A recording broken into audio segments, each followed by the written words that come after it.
Good morning. This is Jason Selvog calling with the Stearns County Soil and Water Conservation District with your conservation report. And this morning I think I'm going to visit a little bit about CRP, a couple of the different practices or I guess programs available through CRP, and then some of the changes that may occur here with the new Farm Bill. As many of you know, there are two different types of CRP. There's the traditional general CRP, which has been around since 1985. And basically how that works is there is a sign-up period that's announced. Usually it's 4 to 5 weeks long, and then a landowner would come into the Farm Service Agency and offer acreage into the program. And you would get scored on what you want to offer based on the type of practice that you want to do. It's called the Environmental Benefit Index Score, or EBI. And then that score is given to the landowner based on practice, and you compete with other landowners nationwide to get enrolled. So it's a competitive offer. That's the general CRP. The continuous CRP is the other type, which continuous means that the program is continuously ongoing, which means you can enroll just about any time. If your land is deemed eligible, you could stop into the office and enroll it.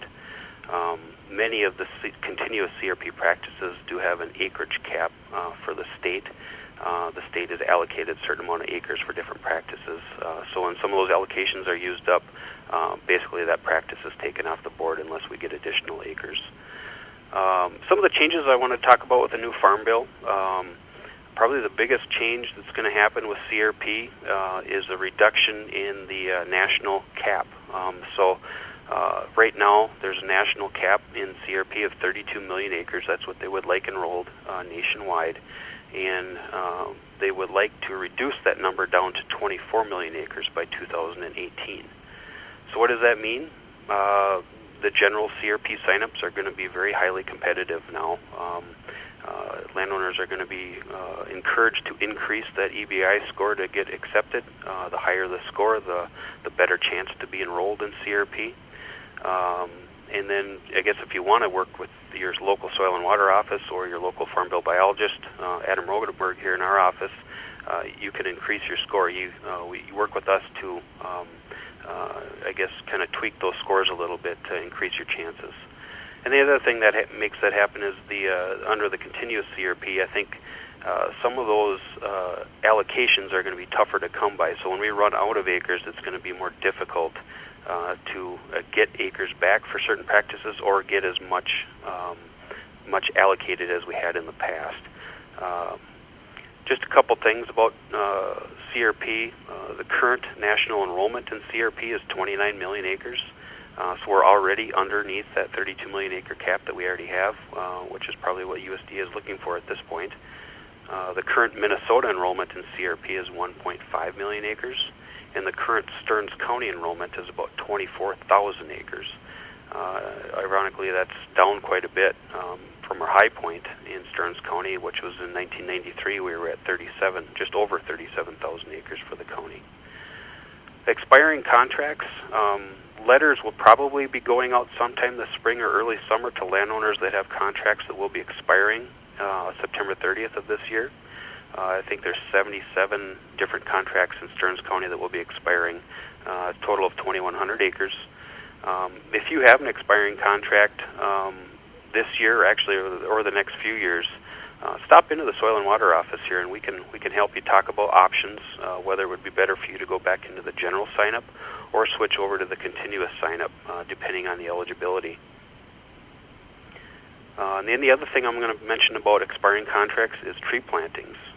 If you have a tree planting in this current CRP contract and you want to keep it in CRP, I would highly encourage you to stop into the USDA office and talk to the Soil and Water or Pheasants Forever staff and to re-enroll those acres. If you have trees and it's not re-enrolled prior to the expiration, it's no longer eligible for CRP unless it's cropped again. Obviously with trees it's a little bit more difficult to get that into cropping conditions. So I would encourage you to re-enroll those acres if you choose to. Soil rental rates. Soil rental rates were increased last year. The low end right now is $106 an acre, and the high end is $160 an acre. with many of the continuous CRP practices, there is a 20% incentive on the soil runner rate, which would make the low end at 127 and the high end at 192. Again, that's with the 20% incentive for several of the continuous CRP practices. Stop in and visit with us. We'd like to visit with you guys to determine what practice you might be eligible for. I guess the best thing right now is because USDA cannot accept new contracts because the new Farm Bill, they are writing the rules and regulations for the Farm Bill, so they will not accept anything now. So now is a good time for planning. Visit with us. We can talk about practices and programs that would be available to you, kind of determine what your rental rate would be. Maybe if you have an existing CRP, you might have to upgrade the cover. We can kind of get you some numbers as far as costs and what that would entail. So it's a good planning time to do that now. And then when they do start doing sign-ups again, we can hopefully just get you in and out the door real quick, especially with the continuous CRP. The last thing I'm going to talk about, the 2014 Cover Crop Symposium. It's happening next Tuesday, March 18th, at the River's Edge Convention Center in St. Cloud. It's from 9 a.m. until 3:30 p.m. Registration is $30, and you can register online.